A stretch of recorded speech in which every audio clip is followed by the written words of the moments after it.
For a chance to win this 2023 signed Ocon shirt, subscribe and comment down below which of Jamie's cars is your favourite. Hi, I'm Jamie Thwaites and welcome to my house. It's filled with my collection of memorabilia. Right, well straight in we're into an X30s F1 car, Ford DFV. This was one of my dad's engines he had, but it broke it, so he had Richardson's rebuild it and just make it into a bit of a model. Some Ducatis in the background, beautiful bike. I don't ride because I'm not stupid. I like my legs and I like life. But as far as I'm concerned, they are absolute works of art. And if you want to follow me down into the living area, since I was little, Ferraris have always been my #1 car. This isn't a Ferrari, as you might be able to tell. It's an Austin 7 Ulster Special, which is the oldest car I've got out of the collection. My dad used to have one of these. A lot of the cars I have, in fact, nearly every racing car and car I collect, things that my dad used to race or we used to watch on TV when I was a kid. As a child, thinking I'd love to be able to have that or drive that in the future, and now I do. So, but people come to me and go, "Oh, well, I've got this. Do you like this? This is," and I'm like, "No, it doesn't bother me because I can't remember it from my childhood." Part of the helmet collection, there's some more through there actually, some down at work. They're not X-worn. They're sponsors replicas, so they're actually made at the same time as the original helmets. It was originally going to be filled with wine. I saw a place in Spain that looked really cool, all lit up with wine, but I'd have drunk it anyway, so helmets it is. I don't really have any paintings or anything. I have lots of original posters. Dad used to be a racing driver. He used to buy and sell quite a few cars. Coys, Sotheby's, Brooks. Back then, you used to get a catalogue with a nice poster in it. I just had them all laying around for the last 30 years, 40 years, whatever. I thought, you know what, get them all framed, they'll look really nice. Into the living room on one of them. This is actually a bits of car. Doesn't have an engine, doesn't have anything. I just got it for literally on display here. But I think it's a 94 car. So it didn't have this livery, but it did have the 91, 92 nose, which I really liked, and I like this livery. So we put it this livery, but people who know about footworks might look at that and go, there's something not right about it, and you'd be right. Model cars. Ever since I was little, I've loved model cars. Not really to play around on the floor with, but once again, they're all pieces of art. On the top, Ferraris I've either got or had, and an eclectic mix of just about everything that I love. In the living room, when they first started doing these, they had like 6. Finding one of each colour was really difficult. Now, it was easy to find these 3 because that was what was used the most, but that, I think the purple, the Ultra Soft, was rock hard to find. And the Hypersoft hardly ever got used, so we managed to be able to get those in really good nick. If someone won't buy me something or there's not something available to buy, we'll make it. So we made all the stands, the replica stands at Pirelli, which I think finishes off, looks really cool. This is a 599 engine out of my 599 that blew up. And it was out of warranty, so I had to buy a new one. I don't like wasting money, so I thought, you know what, if I can make something that could add value or make that back into the value that it's cost me. I actually originally wanted the exhaust pipes to come out of the glass and then back through, but I think it was too hard for him.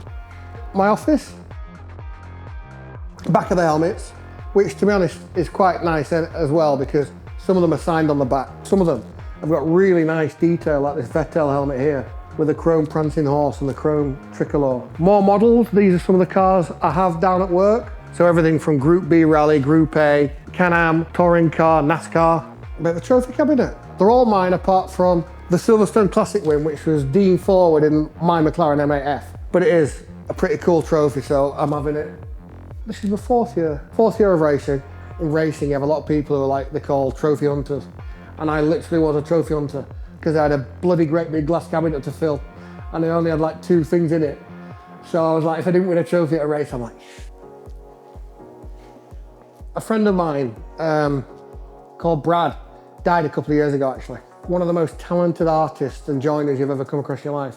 And he made me this. I think it's a Boeing 737 cowling.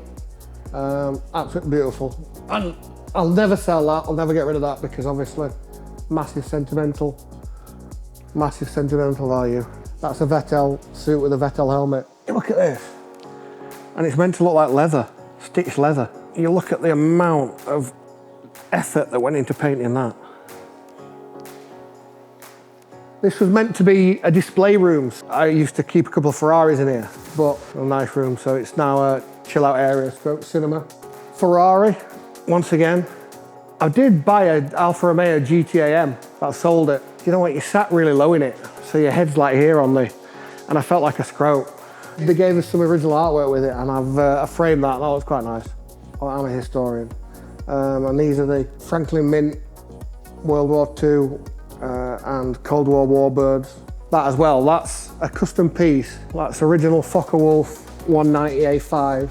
And if you can just see, top of that G and the start of the cross. So it's quite rare to have an intact piece. There was only one other engine that they could go off. They didn't have the scan for this, so they had to go all the way to America, take an engine out of a plane and 3D scan it. Yeah, that makes this quite special.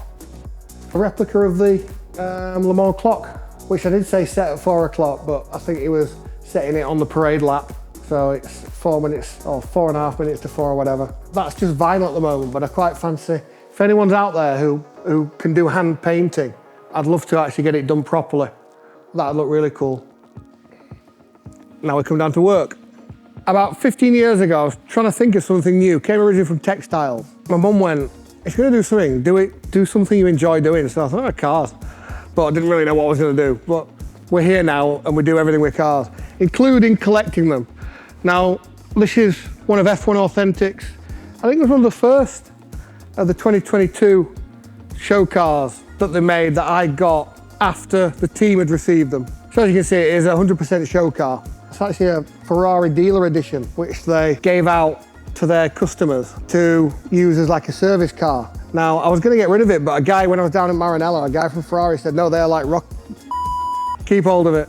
Built this once again onto the things that, if I can't buy it, I'll build it. So we built our little Fiat 500. Engine still needs doing on that, but I guarantee if I lived in Monaco, I'd drive that every day and you'd be the coolest mother there by a country mile. 12C, kept this. They're not valuable cars, but I've kept this one because it's one of the first built by the F1 team. So it's got glider entry, and you can tell it's one of the first ones because they're the only one that had it. I presume because people got so pissed off of looking like idiots when trying to get in the cars.